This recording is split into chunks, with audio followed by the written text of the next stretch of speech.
கடகராசிக்காரர்களுக்கு 8ஆம் இடத்துல அஷ்டமத்து சனி நடந்துட்டுருக்கு. எந்த ஒரு விஷயத்துலையும் பொறுமையாக இருக்கிறது நல்லது. உடல் நலத்தில் ரொம்பவுமே கவனமாக இருக்கணும். ஏன்னா 8ஆம் இடத்துல ராகுவும் சேர்ந்து இருக்கிறதுனால அதீதமான அலைச்சல், அதீதமான தேவையற்ற நண்பர்களுடைய பழக்க வழக்கம், தேவையற்ற பழக்க வழக்கங்கள் இதிலேருந்து கொஞ்சம் நகர்ந்து இருக்கிறது ரொம்பவுமே நல்லது. உடல் நலத்தில் ரொம்பவுமே ஜாகிரதையாக இருங்க. வண்டி வாகனங்களில் போகும்போது ரொம்பவும் ஜாகிரதையாக இருக்கிறது நிச்சயமாகவே நல்லது. வேலையிலையும் தொழிலையும் மாற்றங்கள் ஏற்படக்கூடிய வாய்ப்புகள் நிச்சயமாக உண்டு. மறைந்த இடத்திலிருந்து வரக்கூடிய இன்சூரன்ஸு, ரேஸு, லாட்ரி இந்த மாதிரியான விஷயங்கள்னால சில லாஸஸ் வரும். ரொம்ப ஜாகிரதையாக இருங்க. இன்வெஸ்ட் பண்ணும்போது பொறுமையாக இருக்கிறது ரொம்பவுமே நல்லது. குழந்தைகள் மூலியமாக சிறு சிறு பிரச்சனைகள் வரக்கூடிய வாய்ப்பு, அவர்கள் மூலியமாக அதிகமாக நீங்கள் செலவுகள் பண்ண வேண்டிய காலகட்டாயமாக அமைய போகிறது.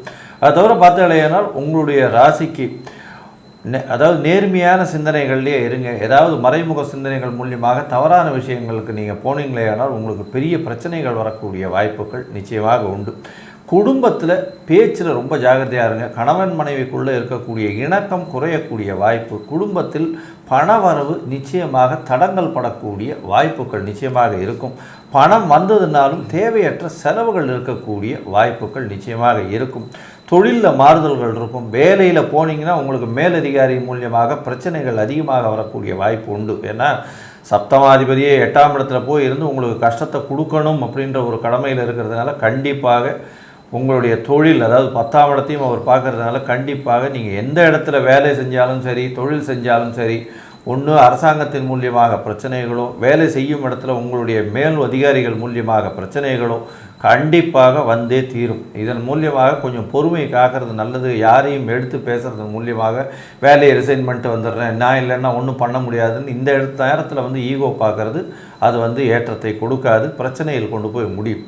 ஏன்னா சனி பகவான் வக்கரகதியில் இருந்தாலும் புதிய வேலை மாறுதல்களுக்கு தூண்டக்கூடிய வாய்ப்பு உண்டு. உடல் நலத்தில் பின்னடைவு வரும். மனசில் மென்டல் ஸ்ட்ரெஸ்ஸு, மனக்கசப்புகள், மேலதிகாரிகளோட பேச்சுவார்த்தைகளில் பிரச்சனைகள் இது எல்லாமே சேரும்.